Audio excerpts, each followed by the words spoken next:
Shalom Bapak Ibu, selamat pagi. Kembali pagi hari ini kita akan bersama merenungkan firman Tuhan.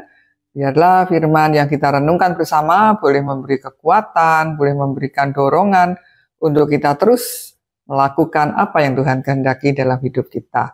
Tapi sebelumnya mari kita berdoa.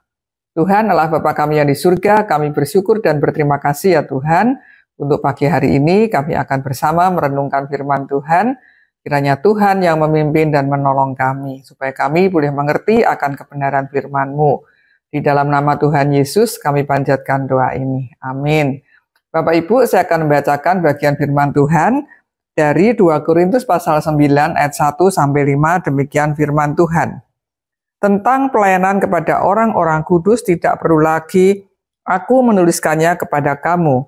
Aku telah tahu kerelaan hatimu tentang mana aku megahkan kamu kepada orang-orang Makedonia. Kataku, Akhaya sudah siap sedia sejak tahun yang lampau, dan kegiatanmu telah menjadi perangsang bagi banyak orang. Aku mengutus saudara-saudara itu agar kemegahan kami dalam hal ini atas kamu jangan ternyata menjadi sia-sia, tetapi supaya kamu benar-benar siap sedia seperti yang telah kukatakan, supaya apabila orang-orang Makedonia datang bersama-sama dengan aku, jangan mereka mendapati kamu belum siap sedia, sehingga kami untuk tidak mengatakan kamu merasa malu atas keyakinan kami itu. Sebab itu aku merasa perlu mendorong saudara-saudara itu untuk berangkat mendahului aku, supaya mereka lebih dahulu mengurus pemberian yang telah kamu janjikan sebelumnya, agar nanti tersedia sebagai bukti kemurahan hati kamu dan bukan sebagai pemberian yang dipaksakan. Nah Bapak Ibu, saya memberi tema pagi hari ini yaitu memberi dengan kemurahan hati. Bapak Ibu, kemurahan hati adalah salah satu buah roh yang harus ada dalam kehidupan orang-orang percaya. Dan wujud dari kemurahan hati yaitu dengan memberi kepada orang lain yang membutuhkan bantuan tanpa mengharapkan balasan apapun karena pemberiannya. Artinya, yaitu dengan tulus ikhlas memberinya. Orang-orang percaya di Yerusalem saat itu sedang mengalami kesulitan dan penderitaan. Dan Paulus prihatin dengan kondisi mereka itu. Sehingga Paulus mendorong jemaat-jemaat lain untuk memberikan bantuan kepada jemaat di Yerusalem. Nah, jemaat di Korintus tergerak untuk terlibat dalam proyek ini. Sehingga keterlibatan jemaat di Korintus yang mau memberi mendorong jemaat-jemaat lain juga untuk memberi, termasuk jemaat di Makedonia yang memberi dengan murah hati. Tapi sayangnya jemaat di Korintus tidak segera menjalankan apa yang menjadi komitmen mereka untuk memberi. Oleh sebab itu, Paulus tidak segan-segan mengingatkan kepada jemaat di Korintus untuk apa? Untuk mewujudkan komitmen mereka dalam pemberian kepada jemaat di Yerusalem. Dan waktu memberi, Paulus ingin supaya mereka memberi sebagai bukti kemurahan hati, bukan karena paksaan.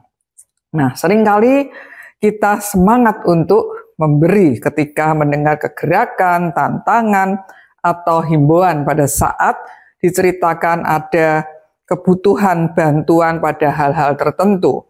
Misalnya ada anak asuh yang membutuhkan bantuan, adanya bencana alam, kelaparan, atau saudara yang membutuhkan, dan lain-lain.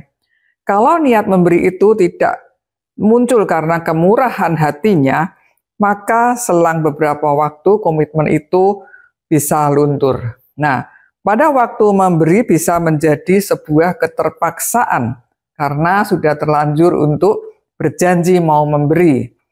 Bahkan bisa-bisa tidak jadi memberi.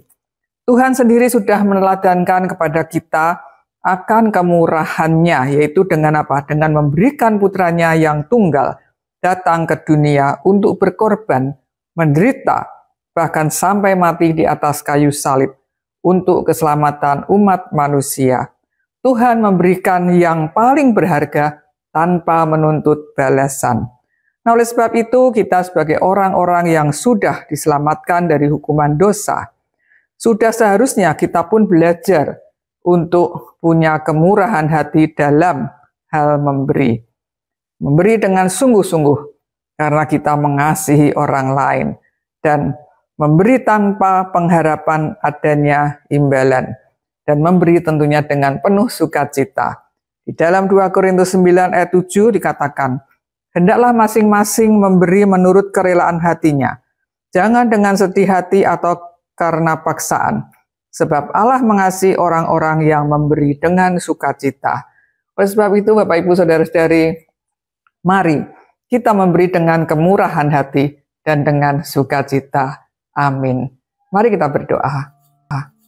Tuhan Allah Bapa kami yang di surga, kami bersyukur dan berterima kasih kalau kami sebagai anak-anak Tuhan kembali diingatkan untuk kami punya kemurahan hati dalam hal memberi, dalam hal kepedulian kami terhadap orang-orang yang ada di sekitar kami yang membutuhkan pertolongan.